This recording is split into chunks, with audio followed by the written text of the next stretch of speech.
Hello, YouTube. Today, I will describe two of China's scientific achievements that will greatly benefit mankind and one that will benefit its armed forces. Actually, the first two I also undoubtedly will be used for its national defense.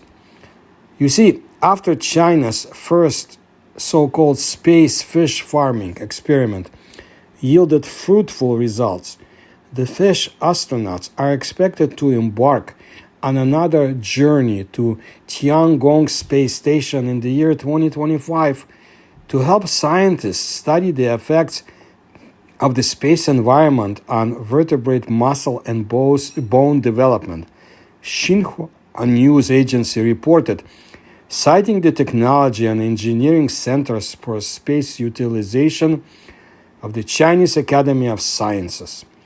The fish astronauts will be the small tropical freshwater zebrafish, which shares over 70% of its genome with humans and serves as a crucial model organism in research areas such as life sciences, health sciences, and environmental sciences, earning them the nickname, the lab mice in water. According to Wang Gaohong, a researcher in the Institute of Hydrobiology of the Chinese Academy of Sciences.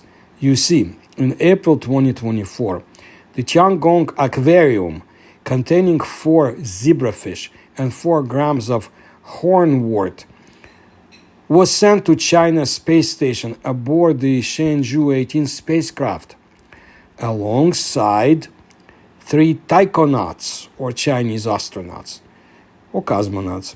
It was installed in the Life and Ecology Cabinet of the Vientiane module to conduct space experiments, marking China's first successful establishment of an in-orbit self-sustaining aquatic ecosystem. Scientists simulated the material cycle of the biosphere through zebrafish and hornwort, enabling gas balance and long-term stability of the aquatic ecosystem. The ecosystem stably operated in the space station for 43 days, setting the world record for the longest in-orbit operation of a space aquatic ecosystem.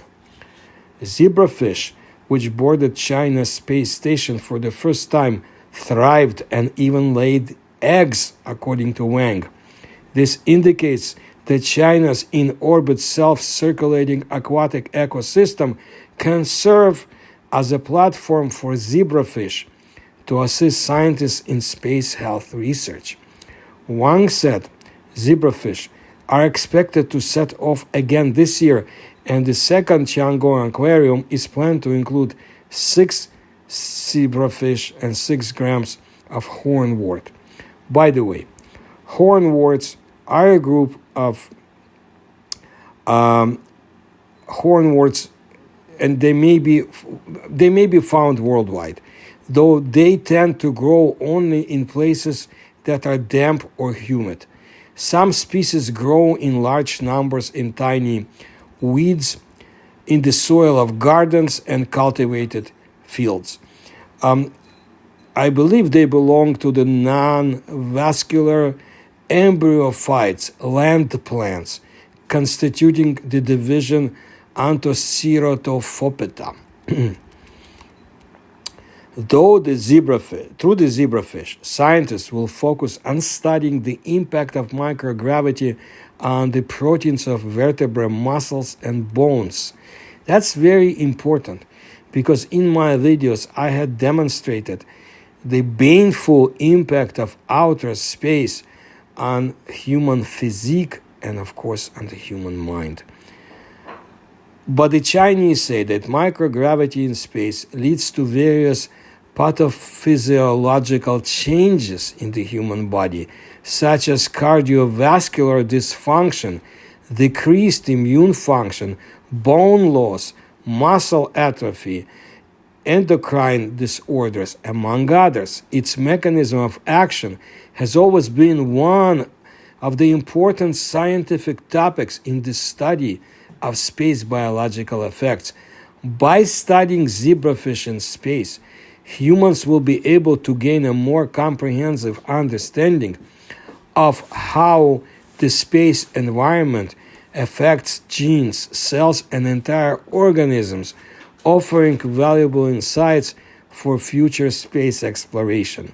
And if you want to know about China's space exploration, by the way, including some Russian information because they keep an eye on their neighbor to the east, please see my videos. You will be amazed. We will not find most of this stuff in our media. They don't even depend on that. But China is gung-ho on its space exploration achievements, and they have very interesting missions in mind. Now, speaking about stars. Stars are primarily composed of plasma. Within them, nuclear fusion reactions occur constantly, generating light and heat. Since the mid-20th century, mankind has researched controlled experimental nuclear fusion devices, which have fusion mechanisms similar to that of stars. Chinese scientists have developed a high current linear plasma device capable of ejecting 10 to the power of 24 particles per square meter per second and operating continuously for over 24 hours at a time. The research institution behind this device, the Hefei Institutes of Physical Science, under the Chinese Academy of Sciences, stated recently that the device would provide crucial support for developing the core materials for a fusion facility designed to harness clean and sustainable energy, often referred to as an artificial sun. Ye Min-yu, head of the appraisal expert group for the device and professor at the University of Science and Technology of China, announced that the device has met its design specifications, making China the second country to possess such a device after the Netherlands. Research on artificial suns presents multiple challenges, one of which is finding supermaterials capable of withstanding the impact of massive plasma particle flows to be used in constructing the barriers around fusion devices. In the future, the artificial sun will need to continuously generate electricity for long periods, making it extremely challenging to develop resilient outer barrier materials, explained Zhu Haishan, a researcher from the Hefei Institutes of Physical Science. We require cutting-edge simulation environments to test whether the developed materials meet the standards, according to this Chinese scientist. Led by Zhou, the research team spent over 5 years overcoming obstacles, developing this high-current linear plasma device, which is 15.5 meters long, weighs 22.5 tons, and is shaped like a sword. With a total length as I mentioned, of 15.5 meters, Xixiao can eject trillions of particles per square meter per second, and again, operate continuously for more than 24 hours. Amazing. This device, acting like a laser sword, will provide a strong underpinning to study the future China fusion engineering test reactor, which is seen as the next generation artificial sun. Notably, it will not only serve Chinese scientists, but also facilitate open, that's what they say in China, collaborative international research.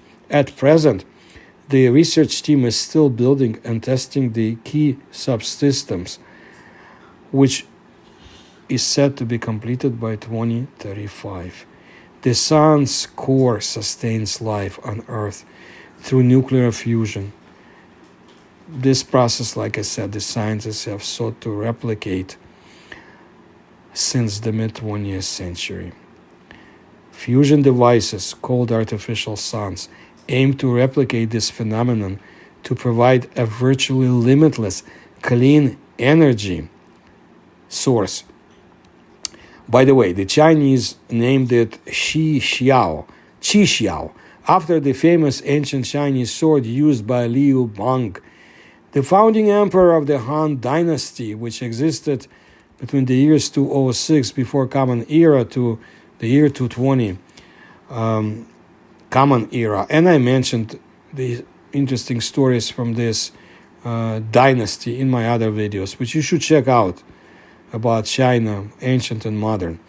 The Institute said Chinese level of research in nuclear fusion has reached the international forefront. Qi Xiao will make it easier to research the next generation of artificial suns. Now, there's a rare news item that Chinese scientists and engineers have developed a plasma stealth device for military aircraft. This technology aims to render nearly any such aircraft undetectable by radar. A team of scientists and engineers from Western China have developed a novel plasma shielding technology that allows military aircraft to vanish from radar screens. Previous such approach involved generating a cloud of plasma over the entire plane. The new approach focuses the shielding on sensitive areas such as the radar dome and the cockpit, which are the spots that are most prone to detection by enemy radar systems. The closed electron beam plasma stealth device can be activated with a push of a button from the cockpit, according to a report in South China Morning Post. The novel technology could soon find its way to Chinese aircraft. Is it true? I cannot confirm, but I doubt that among its passengers there will be zebrafish. This is what I wanted to let you know today, and I will continue my videos about China's scientific breakthroughs and especially its explorations. It's in outer space. What they encounter, you don't always read it in the news. Enigmas of Chinese ancient history. Of course, UFOs in the history of China, ancient and modern, and much more. And if you like my research, please support me through the links you will find in the description to this channel. Please kindly tell others about my work, like my videos, and subscribe to my channel. Thank you.